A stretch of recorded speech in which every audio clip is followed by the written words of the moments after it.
안녕하십니까. 이어서 경남 소식입니다. 오늘부터 자전거를 타는 모든 이용자는 안전모를 의무적으로 써야 합니다. 하지만 이를 권고 수준으로 낮춘 개정 법안이 또다시 국회에 발의되고 처벌 규정도 마련되지 않아 혼란은 여전합니다. 오종우 기자의 보도입니다. 최근 5년 사이 전국에서 자전거를 타다 숨진 사람은 1,340명, 사망자의 90% 가까이가 안전모를 쓰지 않았습니다. 이 때문에 자전거 안전모 의무 착용 법안이 오늘부터 시행됩니다. 하지만 실효성 논란이 계속돼 왔습니다. 매번 안전모를 착용하기 불편하고 안전모 위생과 보관 등의 문제로 공영자전거 이용자까지 크게 줄 것이라는 우려도 나왔습니다. 저같이 모자를 쓰고 있으면 또 이 벗어가지고 저걸 착용하고 그러면 또 헤어스타일이라든지 모든 게 참 자연스럽지 못하고. 논란이 계속되자 이를 완화한 개정안이 국회에 다시 발의됐습니다.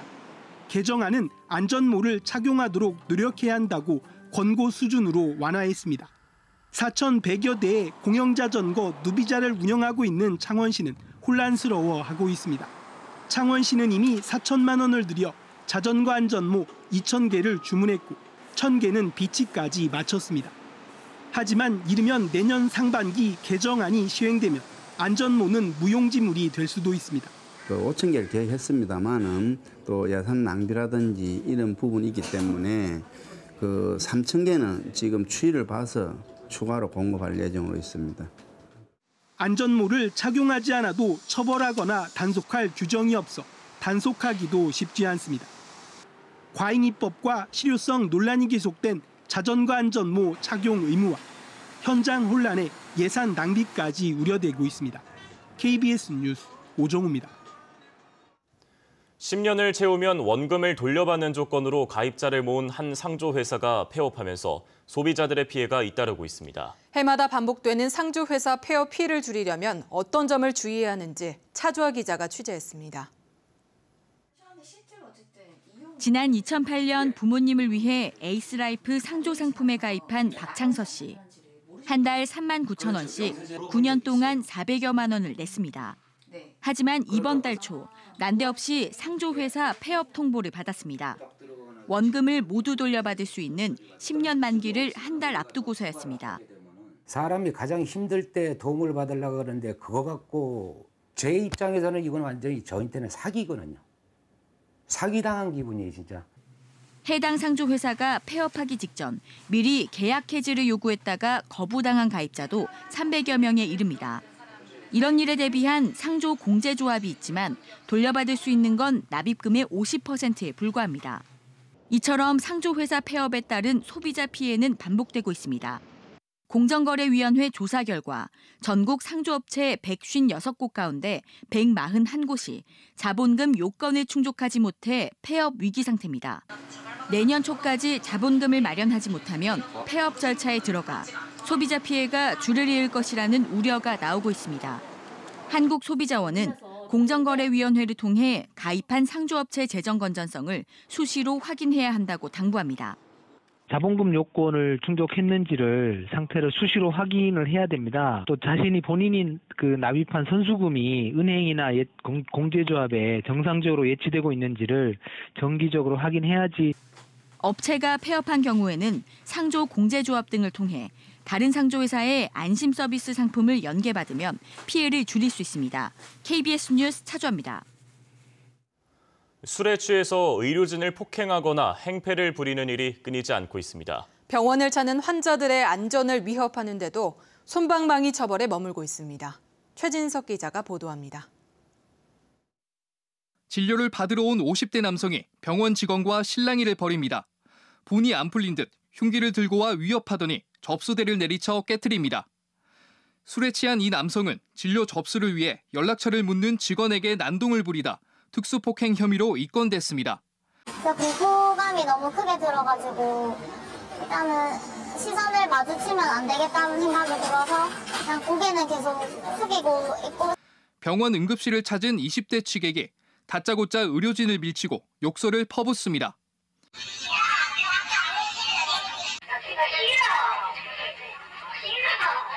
신고를 받은 경찰이 출동하고 난 뒤에야 사태가 진정됩니다. 응급실 폭력과 행패가 반복되자 이 병원은 안전요원까지 배치했습니다. 상황에 수습할 수 있도록 보안요원을 배치해서 조직폭력과 같은 만일의 상황에 환자 의료진을 보호할 수 있도록 2016년부터 올해 상반기까지 접수된 응급의료 방해 신고는 2천여 건으로 해마다 늘어나는 추세입니다. 병원을 찾는 환자들의 안전을 위해 강력한 처벌과 실효성 있는 대책 마련을 요구하는 목소리가 높아지고 있습니다. 미국 같은 경우는 직접 그 의료기관 내에 경찰이 상주하는 것도 있고, 그리고 어떤 것은 아예 그런 주치자 문제가 발생하면은 그 사람의 의료보험 자격을 아예 박탈을 하게 되죠. 지난해 응급의료를 방해한 890여 명 가운데 벌금형 이상 처벌을 받은 사람은 27명에 불과합니다. KBS 뉴스 최진석입니다. 주민대표로 구성된 시군의회가 해야 할 일은 행정부를 감시하고 견제하는 일이죠. 진주에서는 최근 집행부가 편성한 수천억 원대 추경 예산안을 시의회가 한 푼도 삭감하지 않고 원안 그대로 통과시켜 논란이 일고 있습니다. 최세진 기자입니다. 진주시가 시의회에 제출한 2차 추경 예산안입니다. 민간단체 보조비인 한복 체험 행사 지원 3천만 원, 전통시장 지게차 구입 지원 3천만 원, 관변단체 가구 구입비 지원 600만 원 등 당초 예산에 없던 예산이 무더기로 추가됐습니다. 이번 진주시 2차 추경은 진양호 공원 사유지 매입 450억 원, 농업기술센터 건립 121억 원, 소망진산 테마공원 조성 81억 원 등 전체 약 2,300억 원 규모. 당초 예산의 18%, 1차 추경 예산안까지 포함하면 올해 진주시 추경 예산은 1조 2천억 원 규모 본 예산의 45%나 됩니다. 추경 예산안이 본 예산의 21%인 창원시나 12%인 김해시 등 다른 자치단체와 비교해도 과한 편성이라는 지적입니다. 50%까지 되지 않지 않나요? 그렇죠. 그렇게는 이제 일반적인 세액 산출에서는 힘들죠. 그거는 일반적인 경우가 아니겠죠. 이 때문에 진주시가 당초 예산보다 상대적으로 감시가 소홀한 추경 예산을 대폭 편성하는 꼼수를 썼다는 비판이 나오고 있습니다. 작년 연말에 국도비라든지 이전 재원이 또 많이 확충되었습니다. 지방채도 많이 확보가 되었습니다. 그런 내용을 포함해가지고 이번에 추경한 것입니다. 문제는 이번 추경 예산을 시의회가 한 푼도 삭감하지 않고 그대로 통과시켰다는 것입니다. 선거 과정에서 이루어진 선심성 공약들, 집행부는 자료를 제출하지 않고 시의회는 심의를 제대로 하지 않는 것, 이런 것들이 총체적으로 문제를 가지고 있다고 저는 생각하고 있습니다. 진주시의회가 예산안을 한 푼도 삭감하지 않고 그대로 통과시킨 것은 지난 1992년 시의회 부활 이후 처음 있는 일입니다.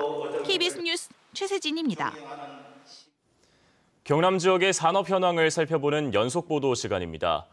밀양에는 국내 처음이자 유일한 나노 국가산업단지가 추진되고 있는데요. 착공도 하기 전에 벌써 40%가 분양되는 등 산업계의 관심을 받고 있습니다. 박상현 기자입니다. 축구장 400개 넓이의 논과 밭. 올해 말부터 국내 최초이자 유일한 나노 산업에 특화된 국가산업단지로 개발됩니다. 2021년 정도 되면은 기업이 공장을 지을 수 있을 것 같아요. 그러면은 본격적으로 2021년 말이면은 본격적으로 산업단지 운영이 들어가지 않을까. 나노산단은 기업뿐만이 아닌 산학연이 연계된 클러스터로 꾸려지게 됩니다. 이미 부산대 나노전공 캠퍼스가 들어선 데다 국책 나노융합연구센터가 들어섭니다. 또 상용화 지원센터는 연구개발의 성과로 시제품을 만들어 양산을 앞당기도록 지원합니다. 폴리텍 대학과 내년에 개교할 나노마이스터 고등학교는 산업에 필요한 노동력을 공급합니다. 바로 옆 밀양 시내에는 입주기업 직원들을 위한 주거단지도 만들어집니다. 이 같은 종합적인 지원에 착공도 하지 않았는데 1차 분양 면적의 40%에 기업 29곳의 투자를 유치했습니다. 밀양 나노 산단에서 이제 이야기 다 들어봤다. 어느 정도 그 내용을 알고 있다. 그리고 또 구체적으로 이제 이렇게 입주 조건이라든지 이런 부분을 물어보는 부분도 있고 해서 상당히 그 인지도가 지금 많이 높아졌다고 저는. 밀양시는 나노 산단이 완성되면 16,000명의 고용 유발 효과와 1조 1,000억 원의 생산 유발 효과로 밀양이 크게 바뀔 것으로 기대합니다. KBS 뉴스 박상현입니다.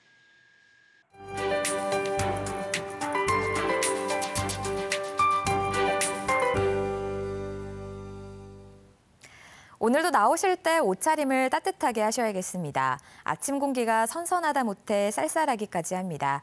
현재 창원의 기온은 14도로 어제만큼 낮게 출발하고요. 그 밖의 지역도 어제와 비슷한 수준을 보입니다. 하지만 한낮에는 이보다 10도 정도 기온이 오르면서 일교차가 무척 크게 벌어지겠습니다. 청정한 동풍이 계속 불어드는 덕에 오늘도 먼지 걱정은 없습니다. 경남 지역의 미세먼지 농도 좋음 단계를 유지하겠습니다.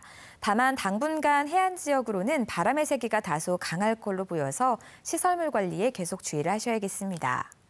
이제 내일이면 어느덧 9월의 마지막 주말입니다. 이번 주는 추석 연휴 덕에 한 주가 더 빨리 지나간 느낌인데요. 아쉽게도 주말 동안에는 맑은 하늘을 보기가 다소 어렵겠습니다. 먹구름이 끼면서 내일은 동부 내륙과 일부 남해안에서 비가 내리겠고요. 남해안 지역의 비는 일요일 오전까지 이어질 전망입니다. 또 내일은 한낮에도 23도에 그치면서 종일 선선하겠습니다. 현재 하늘 모습 보시면 경남 지역은 아직 맑은 모습인데요. 앞으로 구름량은 점점 더 늘어날 것으로 보입니다. 현재 기온은 어제와 비슷하거나 약간 높게 출발합니다. 동부 지역은 내륙이 10도 안팎을 가리키고요. 해안 지역은 15도 안팎을 가리킵니다. 낮 기온은 24도 안팎으로 어제만큼 오르겠습니다. 경남 서부 지역은 현재 기온 거창과 합천 9도, 남해와 사천이 14도로 어제보다 조금 높게 출발하고요. 낮 기온은 거창과 산청이 22도에 그치겠습니다. 해상에 내려진 풍랑특보는 모두 해제됐지만 당분간은 먼바다를 중심으로 바람이 계속 강하게 불겠습니다. 또 동해안 지역은 너울성 파도에도 계속 주의를 하셔야겠습니다. 다음 주에도 뚜렷한 비 소식 없이 대체로 맑은 날씨가 이어지겠고요. 아침 기온 14도 안팎, 낮 기온 23도 안팎의 완연한 가을 날씨가 이어지겠습니다. 기상정보였습니다. 밀양시가 단장면 미촌리 일대 농어촌 관광휴양단지 조성사업 개발 계획을 승인 고시했습니다. 함안군이 100억 원을 투입해 2021년 개청 목표로 7원읍 청사를 새로 짓습니다. 거창군이 범죄 예방을 위해 공중화장실 26곳에 안심비상벨 77개를 설치했습니다. 오는 30일 거제 스포츠파크에서 제3회 거제시장배 섬꽃 전국 마라톤 대회가 열립니다. 경남도의회 6개 상임위원회가 오늘부터 잇따라 미국과 유럽, 호주 등으로 해외 연수를 떠납니다. 현재 책정된 국외 연수 예산으로는 아시아권 국가밖에 갈 수 없지만 도의회는 자부담을 더해 장거리로 연수 지역을 정했고 전체 도의원 58명 가운데 55명이 해외 연수에 참여합니다. 도의회는 관광성 외유 논란을 피하기 위해 해외 연수 전에 심사위원회의 심사를 거쳤다고 밝혔습니다. 제18회 산청 한방 약초축제가 오늘부터 다음 달 9일까지 동의보감촌 일원에서 열립니다. 올해 축제에는 각종 약초를 한의사 선명에 따라 직접 다려 먹어보는 등 새로운 프로그램이 마련됩니다. 또 내일은 동의보감촌 잔디광장에서 KBS 전국 노래자랑이 열리는 등 다양한 행사가 이어집니다. 뉴스를 마칩니다. 시청해주신 여러분 고맙습니다.